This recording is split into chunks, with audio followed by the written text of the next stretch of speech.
Beliau menyampaikan kepada kami anak-anaknya, Riau ini butuh orang-orang seperti kita. Banyak lagi yang harus kita perjuangkan untuk Riau ini. Jadi ibu rasanya ibu nggak kuat lagi untuk berkeliling, apalagi DPD itu 12 kabupaten kota. Akhirnya beliau sampaikan kepada kami anak-anaknya siapa yang akan melanjutkan, dan beliau memberikan restunya kepada saya putri bungsunya yang melanjutkan estafet ini.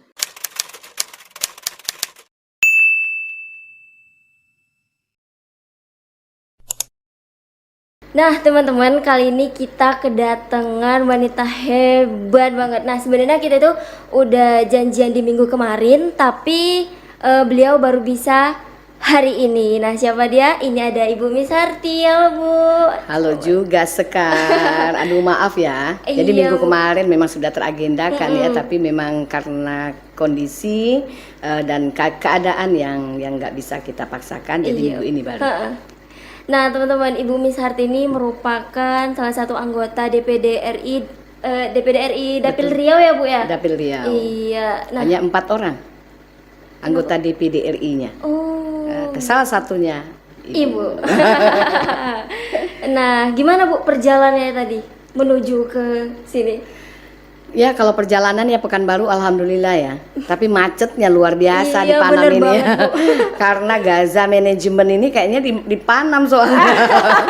Ya Iya, memang tempat-tempat macet Iya, ini. ya, Bu. Tapi sampai juga akhirnya. Alhamdulillah ya Bu. Alhamdulillah. Sebelumnya kabarnya gimana Bu? Baik. Aduh, alhamdulillah baik ya Bu. Alhamdulillah baik sekali. Iya. Gini Bu, kita mau bincang-bincang nih Bu terkait Siap. Ibu nih, mau gimana sih buat teman-teman yang penasaran sama Ibu Miss Harty ini kan? Nah, Oke. kita bincang di sini. Nah, teman-teman, Ibu Miss Harty ini juga punya YouTube loh. Benar. Siapa namanya Bu? YouTube saya Miss Harty DPD RI. Miss Harty DPD RI. Silakan. Jangan lupa subscribe. Oh, Sekar Iya. pinter banget. Iya, Instagramnya Bu boleh juga. Ya, kalau Instagram Miss Harty 70. Jangan lupa di follow ya teman-teman. Betul. Oke Bu, kita mau tanya-tanya di Bu tentang background Ibu. Gimana sih sebelum Ibu bisa menjadi sampai titik ini gitu? Menjadi seorang senator gitu ya. Jadi saya harus sampaikan ya, sebenarnya apa yang saya lakukan ya dari kecil sampai hari ini itu mengalir apa adanya.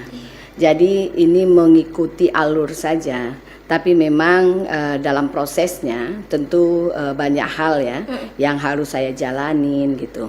Jadi kalau ditanya bagaimana Bu Miss Harty bisa sampai menjadi seorang senator, jadi saya sampaikan bahwa saya memang anak dari seorang anggota DPD RI.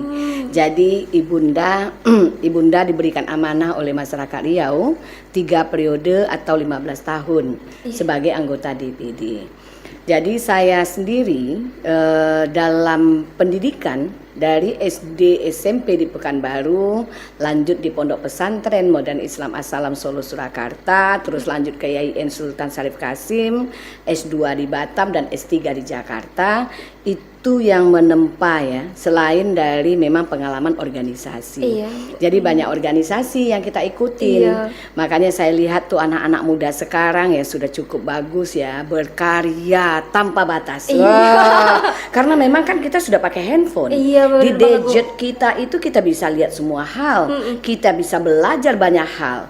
Kalau saya dulu yang belajarnya hanya dari buku. Iya, bener banget, Selain kita ke sekolah gitu ya, tapi dari buku dan dari beberapa organisasi, baik organisasi internal kampus, kalau di UIN Suska Pekanbaru karena saya tamat UIN Suska nih.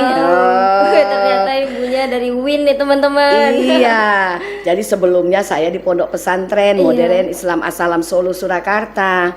Di situ saya juga sebagai ketua konsulat luar Jawa. Jadi disitulah kita mulai bertumbuh. Karena kita melihat banyak hal. Kalau kita punya satu wadah, anggota-anggota kita itu menjadi tanggung jawab kita. Jadi pada saat saya juga sebagai ketua konsulat luar Jawa di Asalam, saya melihat adik-adik itu pada Kak Mis, panggilnya kakak. Saya seneng banget tuh ya. Kakak ya, Bu. Benar, karena kalau di keluarga panggilnya adik. Karena saya paling bungsu. Nggak pernah dipanggil kakak. Jadi pada saat di Asalam itu semua panggil kakak. Seneng sekali saya. Bu. Jadi saya seneng itu kalau udah dipanggil Kak Imis gitu ya, karena kan namanya Misarti, panggilnya nama kesayangan Imis ya gitu ya. Jadi Kak Imis, seneng banget saya. Jadi akhirnya melalui wadah itulah kita mulai peduli. Kita mulai ikut merasakan. Makanya di organisasi-organisasi itu membawa dampak positif bagi menempa diri kita. Bahwa kita ini manusia sosial yang pertama, yang kedua kita harus sensitivitas. Jadi kita lebih sensitif gitu ya. Nah, jadi di organisasi saya bergelutlah di organisasi. Waktu di kampus saya menjadi bendahara koperasi mahasiswa UIN Suska. Jadi senat juga masuk gitu ya. Jadi banyak. Dan di luar setelah tamat kuliah, tamat S2, saya masuk di organisasi. Dan di organisasi itu pula kita melihat ya. Bagaimana sesungguhnya kekuatan-kekuatan yang saya dulu ada di partai, kekuatan partai politik. Habis itu kita ikut independen, seperti sekarang ini independen. Jadi saya juga melihat bagaimana kekuatan-kekuatan laki-laki dan perempuan ya, organisasi, baik organisasi itu heterogen laki-laki dan perempuan maupun organisasi yang khusus perempuan. Karena saya 10 tahun menjadi ketua umum wanita Islam. Jadi di situ juga saya melihat bahwa ini harus kita berdayakan. Berdayakan bagaimana potensi kita, potensi teman-teman yang ikut bergabung dengan kita, sehingga organisasi itu membawa dampak positif bagi mereka. Gitu. Berarti kadang ada nih Bu, sebagian orang yang memandang bahwa organisasi itu mengganggu kan Bu. Ada bilang yang seperti itu. Berarti selagi kita menjalankannya itu secara positif, maka organisasi itu positif juga untuk kita gitu ya kan Bu? Ya, jadi begini, kalau dulu orang sih banyak mengatakan kalau dia aktif di senat gitu ya, itu pasti lambat selesainya. Bener nggak? Bener banget Bu. Jadi itu yang mestinya harus kita sampaikan kepada teman-teman adik-adik milenial, bahwa dia aktif di luar itu sudah bagus. Dia mengambil BEM misalnya, mengambil senat misalnya, itu sudah sangat-sangat bagus. Karena dengan begitu dia sudah melihat miniatur Indonesia di luar kampus. Kalau nanti dia di luar sudah dia lihat pada saat dia di organisasi. Tetapi sekali lagi, kalau mahasiswa tentu tujuan utamanya jelas ya, bahwa bersekolah itu harus menyelesaikan sekolahnya, benar ya? Benar banget Bu. Karena orang tua itu besar harapannya anaknya cepat selesai, benar? Benar. Orang tua tuh hadir pada saat wisuda anaknya, benar? Jadi harapan itu jangan sampai dihampakan. Nah, tentu bagaimana caranya supaya kuliahnya cepat selesai, habis itu organisasinya bisa jalan, tentu dengan manajemen waktu. Kan nggak terus-terusan di senat, benar? Nggak terus-terusan di BEM gitu ya. Ada waktu-waktu, tetapi target harus ditentukan. Jadi harus bertarget kita. Kalau kita nggak ada target ya, akhirnya kita nggak tahu kita ini mau kemana. Ya benar banget Bu. Jadi target itu juga penting ya teman-teman. Betul. Nah, gimana Ibu tuh awal masuk menjadi seorang anggota DPD? Niat awalnya tuh gimana tuh? Waduh, Sekar ini kayaknya penasaran amat. Iya gitu deh Bu. Jadi ceritanya tadi ya, tahun 2014 sesungguhnya saya memang tidak selalu berada di Pekanbaru. Jadi karena suami dan anak-anak ini bersekolah di Batam, suami saya kerjanya di Batam, saya di Batam. Jadi tahun 2014 Ibunda 2 periode menjadi anggota DPD. Pada periodenya yang ketiga tahun 2014-2019 beliau melihat, jadi pada saat 2009-2010 saya di Batam juga sebagai tenaga ahli, pimpinan ketua DPRD Kota Batam. Jadi pada saat itu kita bersama-sama, saya mendorong bersama-sama dengan anggota DPRD Kota Batam untuk kita membuat perda. Jadi Kota Batam ini heterogen ya, kita tahu bahwa Kota Batam itu adalah kota yang baru, kota yang baru dibentuk, yang desain kota itu memang betul-betul desain yang betul-betul didesain. Makanya Kota Batam itu kalau kita lihat pembangunannya saat ini itu memang sangat luar biasa. Gedungnya, jalannya besar-besar karena memang mereka wilayah-wilayah mereka sudah tersusun rapi. Pada saat Habibie dulu membuka Batam itu dia sudah siapkan, wah ini daerah Batam Center ini akan menjadi daerah perkantoran, Nagoya akan menjadi business center misalnya ya, Batu Aji akan menjadi perumahan seperti itu. Jadi sudah didesain. Jadi melihat heterogen yang seperti itu, saya menyampaikan kepada pimpinan DPRD Kota Batam bahwa ini harus ada aturan yang betul-betul menyentuh bagaimana tataran kehidupan apalagi anak-anak kita ya, anak-anak muda kita. Kalau dulu mereka SD mereka mengaji di masjid gitu ya. Habis itu lambat laun itu tergradasi. Jadi itu semakin terhapus. Jadi tamat SMP nggak lagi mengaji di masjid, apalagi tamat SMA gitu ya. Ya Sekar ya. Jadi ini membuat keprihatinan sendiri bagi saya pada saat itu. Bagaimana kita buatlah aturan seperti perda di Kota Batam untuk supaya anak-anak itu terus mengaji. Dan akhirnya pemerintah juga mengeluarkan maghrib mengaji. Akhirnya dengan perda keluarlah perda pendidikan dasar dan menengah di mana anak-anak tamat SD menuju SMP wajib punya sertifikat Al-Quran. Anak SMP menuju SMA wajib punya sertifikat Al-Quran. Artinya semua anak-anak kita wajib mengaji.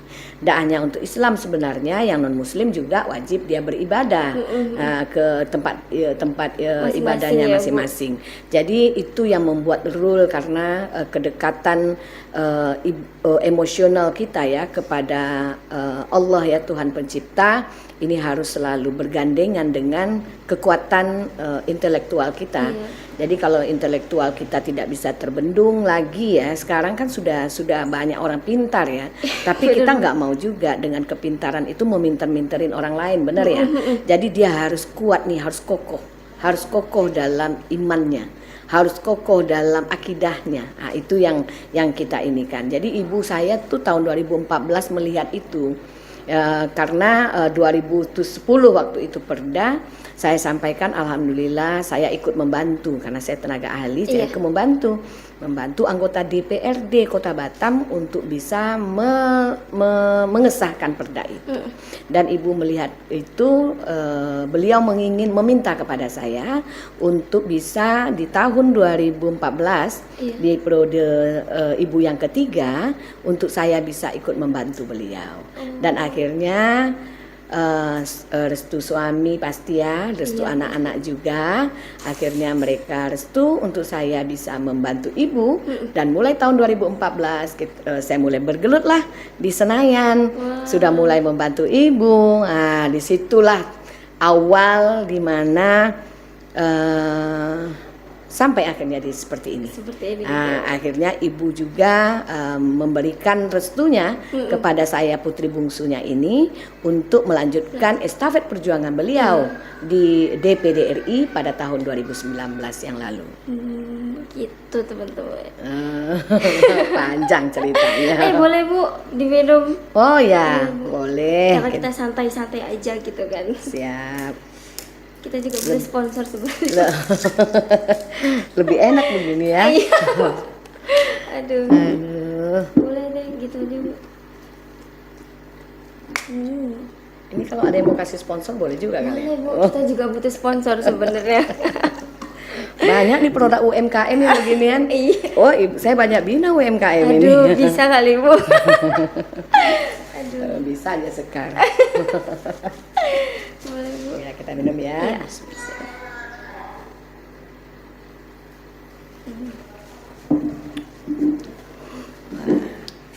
Kita lanjutkan berarti lagi. Iya, kita lanjut lagi Ya, Bu. ya. Panjang banget berarti perjuangan Ibu sebelum masuk ke menjadi anggota DPD ini. Iya. Ya, Bu. Selama Ibu menjadi anggota DPD pastinya Ibu ibu juga punya keluarga nih. Oh ya, Nah, betul. ibu banyak banget jam terbang ibu. Ibu tiap minggunya pasti pergi tuh kan. Iya, Nah, iya. gimana cara ibu membagi waktu ibu dengan keluarga? Ya. Jadi ini pertanyaan bukan sekali ini. Iya. Yang Sekar tanyakan ini hampir di semua tempat menanyakan seperti ini. Pasti kan, Bu? Pasti. Karena kita sangat banyak melihat ya bagaimana caranya seorang perempuan itu bisa maju. Jadi kalau saya sendiri, figur saya itu nggak jauh-jauh. Sebenarnya ya ibu saya. Karena pada saat saya kecil tuh, saya SD, itu ibu sudah menjadi anggota DPRD Provinsi Riau. Papa pada saat saya SMP itu menjadi anggota DPR RI di Jakarta, mewakili Provinsi Riau. Tetapi kami walaupun ibu papa ini sibuk di luar ya, dengan anggota dewannya gitu, mereka tuh tidak meninggalkan anak-anaknya. Jadi kalau dulu kan belum ada handphone ya. Kalau sekarang kan sudah ada handphone, lebih canggih ya. Bener. Video call mah kita bisa, di bener mana ya. tempat kita bisa. Betul. Jadi dulu nggak ada. Tapi kami ada aturan di rumah. Papa dan ibu membuat aturan. Kalau pagi kita kan sudah punya agenda masing-masing. Iya. Papa dengan agendanya sebagai anggota DPR, ibu anggotanya DPRD provinsi, kami anak-anaknya dengan agenda sekolah. Jadi ada sekolah, pulang sekolah jam 12:30, abis itu tidur, abis itu makan, abis itu les, abis itu ngaji, sudah terschedule gitu. Iya, Bu. Yang norma yang diberikan kepada kami wajib maghrib di rumah. Jadi kalau benar, jadi kita sholat maghribnya di rumah. Jadi papa sama ibu kita semua kalau maghrib itu sebelum maghrib kita udah ngumpul. Ya sudah sampai, karena itu aturan. Jadi kalau aturan itu wajib diikutin kan gitu ya namanya norma. Jadi akhirnya kami ngaji, sholat maghrib di rumah. Habis sholat maghrib di rumah kita makan bersama. Habis itu pada saat kita makan bersama itulah bercengkrama. Nah, jadi ibu bertanya bagaimana sekolahnya tadi, ada ulangan tidak, sampai kadang-kadang pun kita curhatnya ya sama ibu, gitu. Ada yang misalnya yang deket gitu ya, biasa ya, kan misalnya ada yang deket gitu ya, itu curhatnya sama ibu, karena ibu itu orang yang ya bisa sebagai teman kita. Ada kalanya beliau sebagai teman, ada kalanya beliau sebagai ibu yang marah-marahin anaknya gitu ya. Iya kan? Banyak hal gitu. Ya, jadi itu yang menjadi contoh saya. Dan sekarang bagaimana nih saya melakukan itu juga untuk anak-anak tentu. Pada saat zaman sekarang ini tentu lebih enak ya. Walaupun kita berjauhan, kita dekat rasanya. Karena sudah ada gadget ini, handphone, teknologi sudah canggih sekarang ini. Jadi kalau membagi waktu ya kalau di rumah tentulah peran-peran sebagai seorang ibu harus diperankan. Bagaimana anak-anak bersekolah, kemana anak-anak akan bersekolah, itu saya tuh ibunya yang menentukan. Bener, Bu. Sampai mencari sekolah yang mereka mau pun kita jajakin dulu, kita yang datang, kita yang bawa gitu. Ya itu yang pertama. Terus kalau di luar tentu ya memainkan peran sebagai publik, jadi milik orang semua, orang banyak. Bagaimana aspirasi kita jaring ya, bagaimana kita juga bisa membangun bersama gitu ya, bersinergi bersama. Itu saya lakukan. Intinya memang manajemen waktu, bisa membagi waktu. Kapan waktu itu sebagai ibu dari anak-anak, kapan waktu sebagai istri dari suami gitu ya, dan kapan waktu sebagai anggota dewan bagi masyarakat. Mungkin begitu Mbak Sekar. Manajemen waktu ibu ini memang good, aku bilang. Jadi selama ibu bekerja pernah nggak sih Bu kayak anak-anak gitu bilang kayak mah kok nggak pernah pulang sih gitu, kayak kangen nih gitu pengen ketemu, pernah nggak sih anak-anak pada begitu Bu? Oh pernah pasti. Jadi anak-anak itu selalu bilang dia selalu respect ya dengan uminya. Jadi saya dipanggil Umi, Umi. sama anak-anak ya. Jadi sama uminya. Jadi dia tuh kalau udah lihat kita kan punya grup. Jadi saya punya grup yang anak-anak semua suami gitu ya. Saya juga ada angkat anak ya yang dulu sekolah dari panti asuhan ibu. Jadi ibu punya panti asuhan Ashabul Maimanah, tamat dari SMK Masmur, terus melanjutkan sekolahnya, akhirnya saya bawa ke Batam. Dan sekarang sudah kerja, sudah sarjana, sudah tamat dari Politeknik Batam gitu ya. Jadi kita punya grup. Jadi di grup itu saya kasih info, Umi kesini sekian lama. Iya. Habis itu kalau dari Pekanbaru tuh reses itu kadang-kadang saya kasih foto, Umi lagi di Dumai, tiba-tiba besok Umi sudah di Kampar, besoknya lagi Umi. Habis itu mereka langsung bilang, Umi jangan capek, betul, istirahat.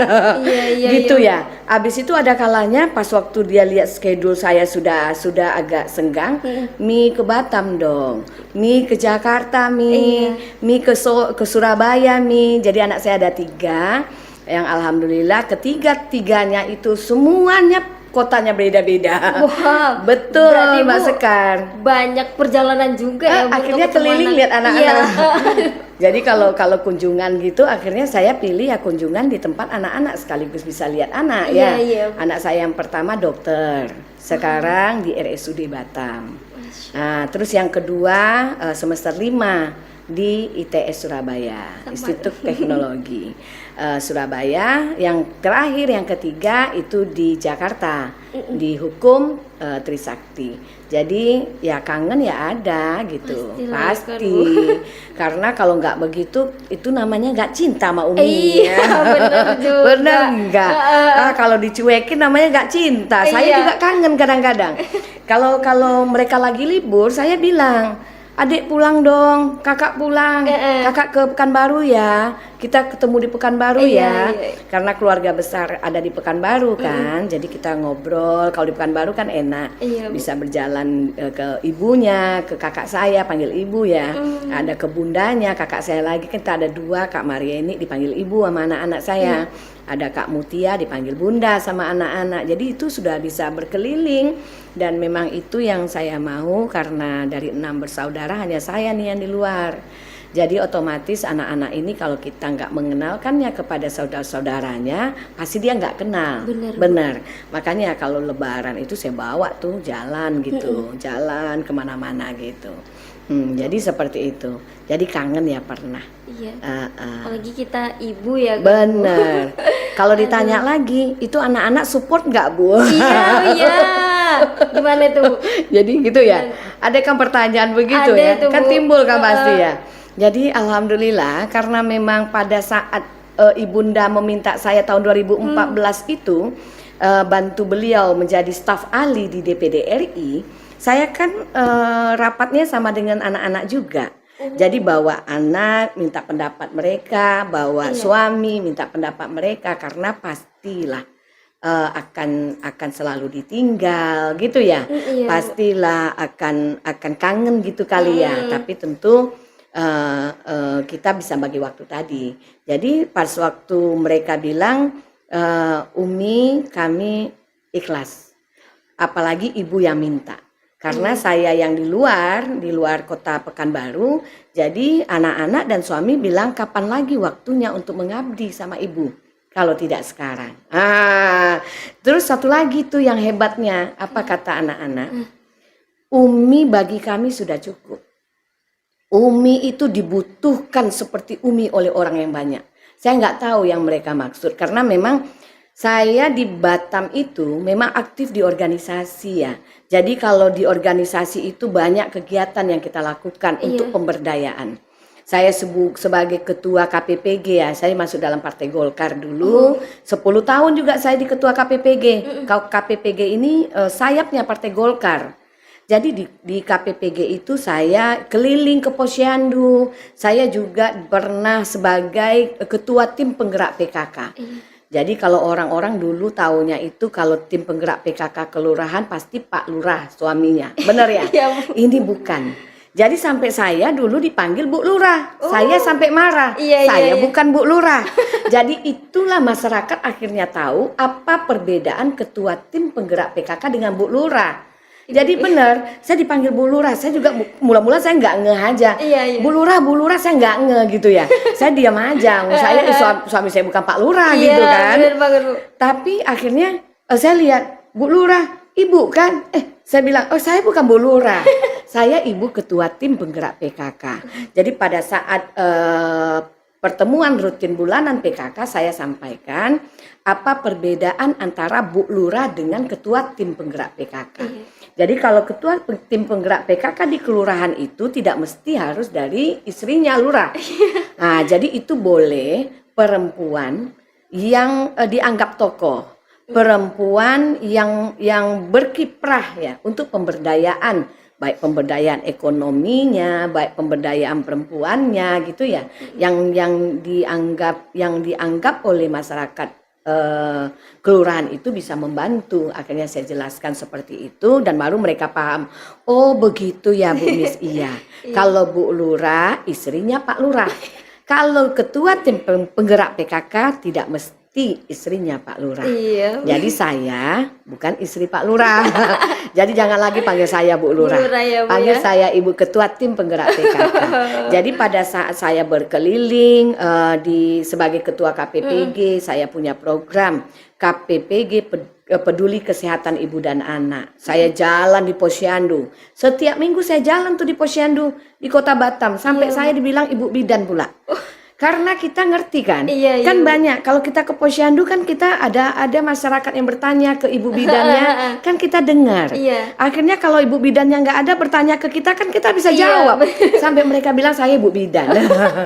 Jadi seperti itunya. Ada banyak ya Bu, banyak. sebelum orang tahu itu. Betul. Jadi karena begitu anak-anak juga sangat tahu bagaimana dengan uminya potensi yang ada mungkin. Akhirnya anak-anak bilang kepada saya, kami restumi, kami izinkan Umi untuk membantu Oma, karena panggil Oma mereka, kepada ibu saya untuk membantu Oma, karena Umi itu nggak cukup hanya bagi kami, masyarakat tuh butuh orang seperti Umi katanya. Dan akhirnya dengan bismillah saya terima tawaran ibu sebagai tenaga ahli itu. Nah, tapi ya namanya orang tua ya, kalau kita kerja tuh sama orang tua kan enak ya, namanya oma. Kadang-kadang saya bawa, Bu yuk kita ke Batam, kunjungan kerjanya ke Batam sambil lihat cucunya. Saya juga sambil lihat suami, sambil lihat anak-anak, begitu ya. Jadi enak aja, enjoy aja. Dan memang keikhlasan ya. Dalam melakukan hal itu kita harus ikhlas. Bahwa yang kita lakukan ini baik. Tidak hanya baik untuk diri kita, tapi baik untuk keluarga. Bahwa yang saya lakukan ini bukan hanya untuk pribadi saya, tapi untuk keluarga.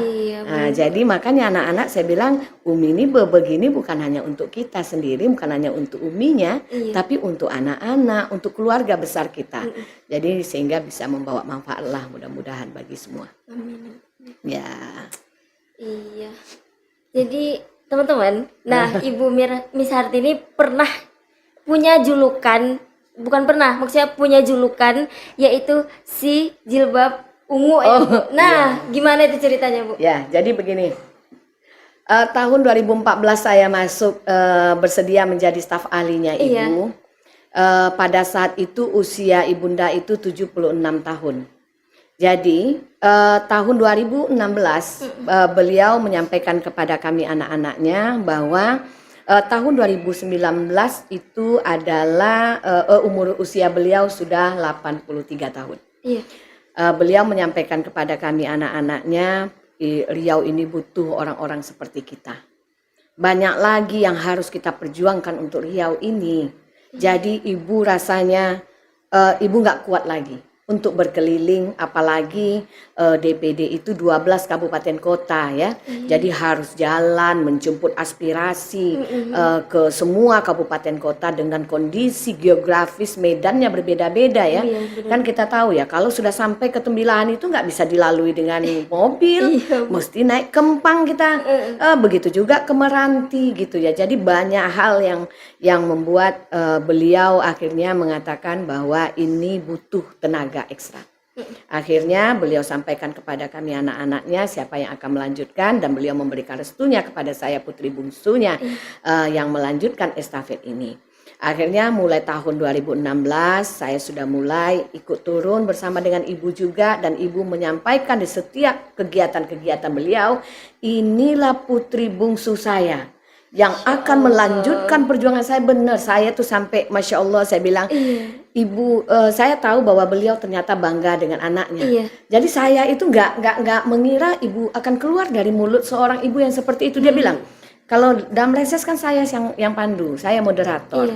Jadi saya sampaikan kalau Ibu sudah menyampaikan tanggapan terkait jaring aspirasi itu, habis itu Ibu tuh bilang, ini putri saya, putri bungsu saya yang akan melanjutkan perjuangan saya di DPD, perempuan, doktor lagi. Aduh, Masya Allah, saya juga akhirnya saya senang, bukan maksud euforia kita berbangga-bangga tidak, tapi saya senang ternyata ibu saya senang bahwa saya sudah selesai menyelesaikan program doktor magister saya gitu ya.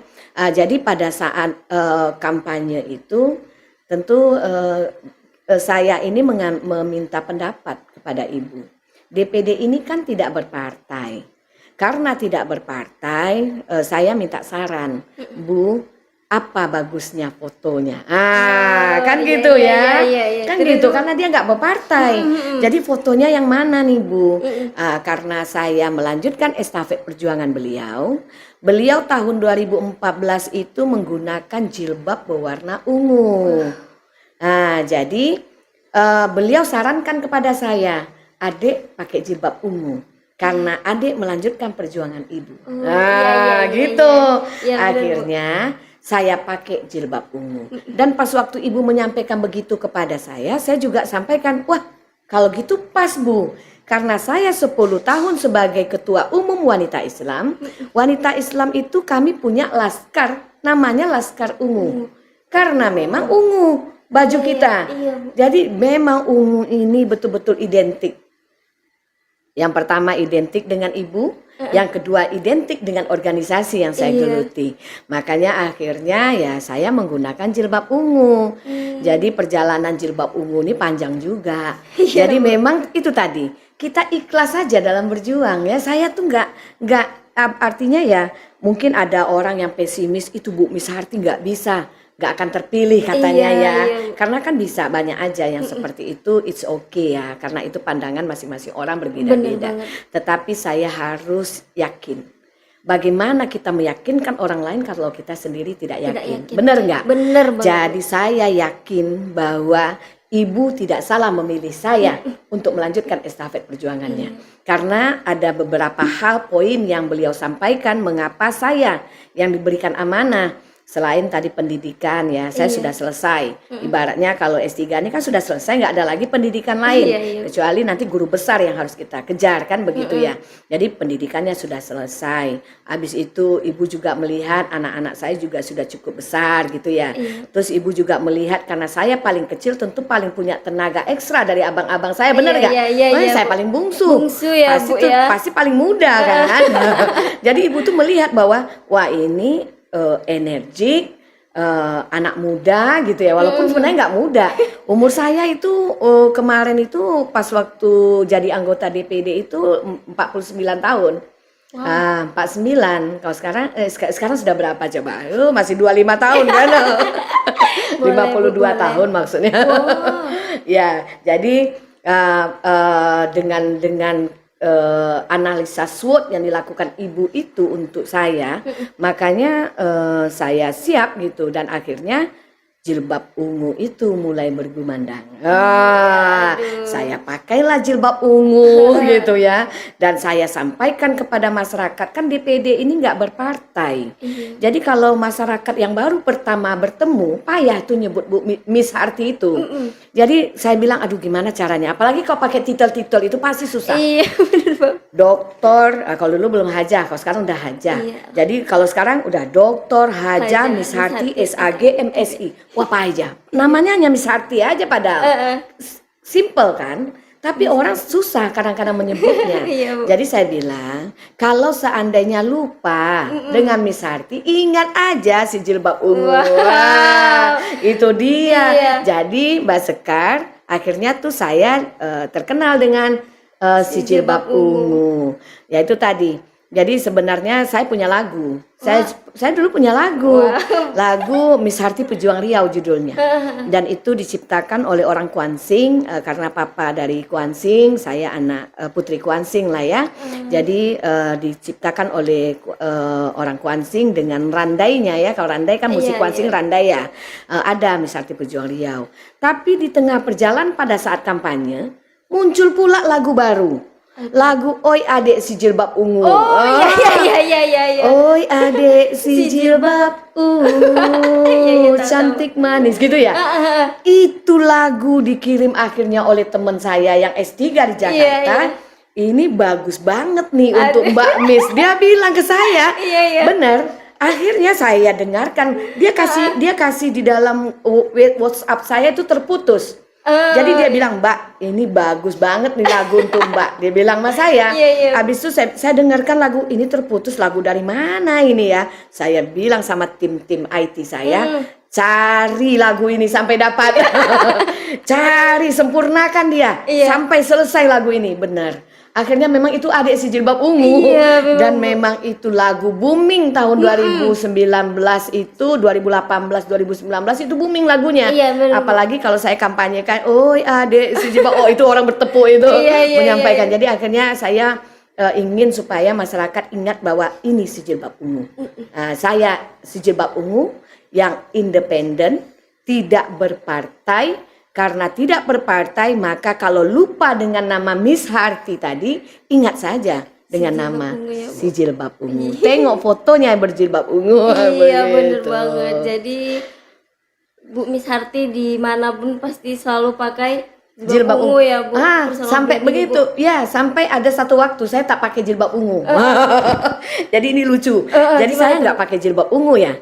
Jadi pas waktu ngadiri acara maka jilbab ungu terus. Saya mah mikirnya, aduh kok ungu mulu ya gitu ya. Padahal tuh di lemari ada ungu tua, ungu muda, setengah tua, setengah muda. Berarti koleksi warna ungu tuh banyak ya Bu? Banyak banget. Bunga-bunga ungu.